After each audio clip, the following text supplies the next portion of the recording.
Ja mēs šo pasauli nespējam uztvert pilnvērtīgi, tad mūsu dzīve arī nebūs pilnvērtīga. Lielākā sabiedrības daļa dzīvo ciešanās šodien. Kāpēc? Tāpēc, ka mēs vienkārši nesaprotam, kā mēs dzīvojam. Lai saprastu, ir atkal jādabūt tā kopaina. Ja? Un mēs atgriežamies pie tā vecā riteņa, tad, lai kopaina dabūtu, jābūt motivācijai, tad jābūt sapratnei. Un tad, kad ir sapratne, tad sāk parādīties laimes un prieka stāvokļi. Ja, kad tev tie ir, tad tu esi spējīgs atkal visu pieņemt. Un tad viss tā saucamā, ko šodien daudz runā, tā beznosacījuma mīlestība tikai tur parādās. Pa priekšu ir jābūt sapratnei, un tikai tad mīlestība var parādīties dzīvē pret kaut ko. Mums ir jāizaug vēl no prātīgiem cilvēkiem līdz saprātīgiem cilvēkiem. Tā kā mēs būsim saprātīgi kļuvuši, ja, tad mēs varēsim tālāk runāt par kaut kādām apzinātības fāzēm un cilvēku pilnveidošanās fāzēm dzīvē. Varam iedalīt tādos 4 līmeņos, tātad kāda ir sabiedrības spēja sevi apzināties. Ja? Pirms jūs varat pamērīt ar katru individu, ko jūs pazīstat, ja, apkārtējā vidē, ja? Jūs varat apmēram saprast, kāda ir katram ir šī spēja apzināties sevi. Ja? Sievietes šodien pat ir bieži vien vairāk prātīgas nekā vīrieši. Jā, bet tas nenozīmē, ka ir saprātīgs. Saprātam ir jābūt gan vīrietim, gan sievietē. Tikai saprāts vīrietim un sievietē veidosies nedaudz atšķirīgs. Jā, par to te attiecību un ģimenes mācību kursā, kas ir sievietes, tas attīstības ceļš, kas ir vīriešu attīstības ceļš. Mēs saprotam, kur iedarās šitais te numeroloģija, kur astroloģija, kur vēdiskā numeroloģija, vēdiskā astroloģija, taro numeroloģija, rietumu numeroloģija, visas šitās te 101 kategorizēšanas iespējas, ja? Mums viņas dod it kā paplašina tās variācijas dzīvē, ja? Bet te pašā laikā mēs iesprūstam tajā visā. Mēs vairs netiecamies uz to nākamo līmeni, kas ir saprāts. Ja? Mēs iesprūstam prāta līmenī savā dzīvē. Bet man kāds labums no tā? Nekāds. Ja? Nu vienīgi es esmu konsultants, kas pelna naudu uz šito te visu. Ja? Nu, tā kā tad es to varu izmantot tā, tad ir štancējumi pēc sistēmas. Dzimšanas datums tāds un tāds, tu esi tas nākamais. Dzimšanas datums, tu esi šitas, ja? Un tu vienkārši saņem naudu un tikai dali pa labi pa kreisi kartiņas, ja visiem kādi viņi ir. Tāpēc, ka mūsu uztvere nav spējīga uztvert kaut ko bez konstantiem. Mums visu laiku vajag kaut kāds rāmis, kaut ko ierāmēt. Līdz mēs nonākam pie saprāta, un tad vārdu vairs nav vajadzīgi, tad mēs redzam visu kopā. Lai mēs iemācītos pārvaldīt realitāti, mums ir jānonāk līdz veseliem saprātam. Kamēr mūsu saprāts nav vesels vai nevesels, ja, vai ir tikai prāts, kas kaut kur šaustās pa labi pa kreisi, mēs nevaram pārvaldīt savu realitāti, kur nu vēl savu dzīvi personīgi. Viss, ko mēs reliģijās klausamies, viss, ko mēs mācamies no dažādiem tur čenelīgiem, translētājiem, šmanclētājiem, vēl nezinu, kas tur ir, ja? Tas viss ir prāta funkcija pa lielam. Lai mūs neapmānītu, mums ir jāiet līdz saprātam. Apziņai, tai struktūrai, paplašinoties tavai apziņas struktūrai, ja? Tu sāc apzināties būtību, kam ir jēga patiesībā, gan tavā dzīvē, gan vispār pasaules eksistencē.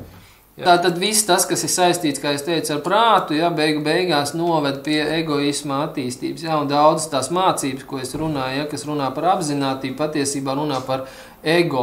Ego ir vajadzīgs. Ego ir tas, kas formē mūsu personību, kas mūs formē un ved pa dzīvi. Bet ego, viņš ir vajadzīgs apzināts. Un lielākā daļa šo te garīgo prākšanu nav nekas vairāk, kā tikai informācijas apstrādāšana. Es to saucu par mentālo masturbāciju. Ja? Tā kā mentāli visu laiku mēs sevi, kā es saku, dzenājam uz priekšu, atpakaļ ar dažādām praksēm. Cilvēks 50 gados vēl nav sapratis, priekš kam viņš dzīvo, vai 60 vai 70 gados. Cilvēks nomirst, lielākā daļa nomirst, un viņi nesaprot, priekš kam viņi ir dzīvojuši. Un kāda jēga bijusi viņu dzīvē, ko viņiem vajadzēja sasniegt šeit dzīves laikā. Atbildot uz to jautājumu, jā, vai visiem vajadzētu šīs mācības? Jā, vajadzētu, bet līdz 12 gadiem. Tagad jau ir pavēlu visiem. Tagad tikai tiem, kuri ir nonākuši pie tā secinājuma, ka viņiem vajag. Ilūzija, ja, par to, ka mēs tā esam piedzimuši un mums viss pienākās. Ja, tas ir maza bērna apziņas līmenis. Ja. Tas ir tā kā maziņš zīdainis, viņš ir piedzimis, viņš uzskata, ka mammas citis man pienākās. Ja tu pildi savu uzdevumu, tad tu kaut ko saņem par uzdevumu izpildi. Ja tu savu uzdevumu nepildi, tad tu nesaņem vai tu pendeli saņem, ja ik pa laikam. Vai tu iet pareizajā virzienā. Tā kā nav, pavelti nekas nav. Ideiskums tas ir dievu pasaule. Ja, dievu pasaule, tā vairs nav cilvēku pasaule. Dievišķajā pasaulē mums viss ir pavelti. Bet, lai mēs to dabūtu pavelti, mums sevi jāapzinās kā dieviem. Katra ideja tevi kaut kā ietekmē. Ja? Jautājums, vai tā ir tava ideja, vai tā ir sveša ideja. Kura cilvēks, kas sev apzinās un ierauga kaut kādu tālāku mērķi vai vērtību savā dzīvē, viņš iegūst jēgu dzīvot. Tiklīdz tu iegūst jēgu dzīvot, tad tavs apziņas un zemapziņas mehānismi sāk pārkārtot visu tavu organismu veselību uz to, lai tu tālāk varētu dzīvot. Apziņa un tavs veselais saprāts, viņš pārvalda tavu prātu. Kamēr mums te prāts ir nepārvaldīts, ja, tikmēr mums ir daudz problēmas dzīvē. Mēs netiekam ar sevi galā. 21 gada vecumam tev jau jābūt, ir nostājušamies reāli uz savām kājām pilnā mērā. Un jāiet pa dzīvi un jāsaprot virziens, kur tu dodies tālāk pa dzīvi. Ja mēs neesam ieprogrammēti uz attīstību līdz 21 gada vecumam, tad mums sāksies degradācija. Nav te nekāds cietums, te ir vieta, kur mēs varam pieaugt, un vieta, kur mēs varam palikt kā mēslojums šai teritorijai. Kā mēs varam novērtēt to, vai mēs esam kādā no šiem te līmeņiem? Kas ir tas, kas vispār novērtēt varētu to, kurā tajā līmenī no tiem 4 mēs esam? Tāpēc ir tik svarīgi prātu izmantot, lai nokļūtu līdz veseliem saprātam, lai izkāptu no ilūzijām savā. Tad, kad tava uzmanība atslēdzas, teiksim, no prāta, kad tu sāc palikt apzināts tajā dzīvē, tava uzmanība tver tās lietas, kas tev nepieciešamas apziņai. Bet, lai uzstulptu apzināti tēlu, tas nozīmē, ka ar tavu uzmanību operē jau apziņa, nevis prāts. Bauda nāk, tā, kad tu iemācies nebaudīt dzīvi, tad bauda pati nāk pie tevis. Kamēr cilvēks gribēs baudīt dzīvi, viņš būs pastāvīgi nelaimīgs savā dzīvē. Apziņa tā, kas dod dzīvības enerģiju mūsu kustībā. Tā ir sistēma, kas nodrošina dzīvības enerģijas plūsmu mūsu dzīvē. Un ja mēs saprotam, kā tā sistēma darbojās apziņā, ja, tad mēs varam pārvaldīt savu dzīvības enerģiju. Kamēr prāts domā, tikmēr mēs neko neesam vēl sapratuši. Mēs daudz runājam, ka mums ģimene svarīga, tur bērni svarīgi, karjera svarīga, ja, bet reāla darbība un uzmanība mums nav uz to vērsta. Tad tas ir tikai prāts, mentālā masturbācija, ja, par to, ka man tas ir svarīgi. Tam nav nekāda sakara ar apzinātību. Visām šīm te praksēm viņas nav saistītas ar apzinātību. Tas viss ir vajadzīgs tikai prāta disciplinēšanai. Prāta disciplinēšanas mehānismi viņi ved atkal uz nākamo ilūziju. Sapratīsiet, cik vienkārši kaut ko hipnotizēt, vadīt, pārvaldīt un tā tālāk. Tie, kas iet praktiskos apziņas attīstības kursus, viņam vairs nekādi citi kursi nav vajadzīgi. Viņi saprot, kā tā apziņa ir iekārtot un kāpēc tā ar mums notiek. Vienīgā situācija, ka mēs prātu varam apturēt, ir kad? Tad, kad mums parādās veselais saprāts. Un tad, kad prāts pātrinās, tu paliec satrauktāks. Prāta darbība patērē 80% no mūsu dzīvības enerģijas, kamēr mēs neesam kaut ko sapratuši. Tas nozīmē, cilvēks, kas dzīvo prātā, viņam nav enerģijas pilnveidot sevi. Kamēr prāts mums skrien uz priekšu, mūsu apziņa nepaplašinās.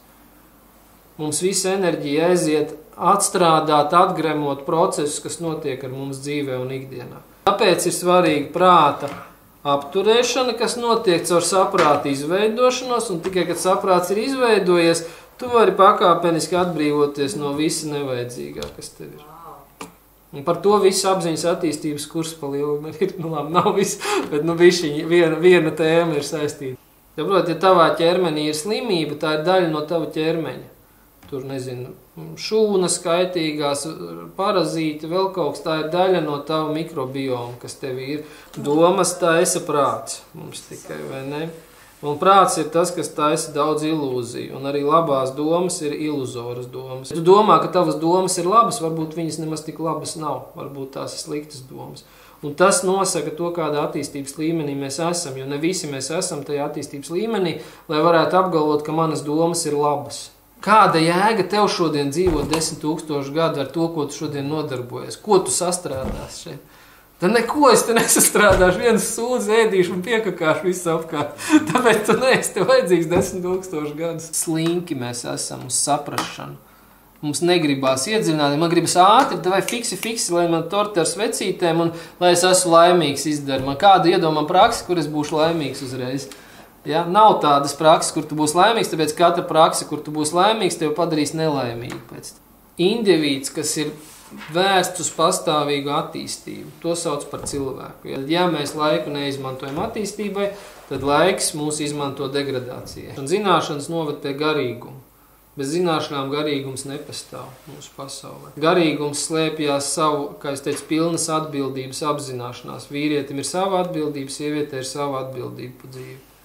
Katram ir savs atbildības spektrs, ko viņš ir spējīgs izdarīt. Lielākā daļa reliģiozo cilvēku viņi netic, viņi fanātiski seko. Fanātisms tā ir ilūzija un slimība mentāli. Un izejot šim te visam cauri, jūs apmēram varat saprast, kas ir jūsu vadmotīvi dzīvē un pēc kā jūs vadaties savā dzīvē, kurā līmenī jūs šobrīd atrodaties.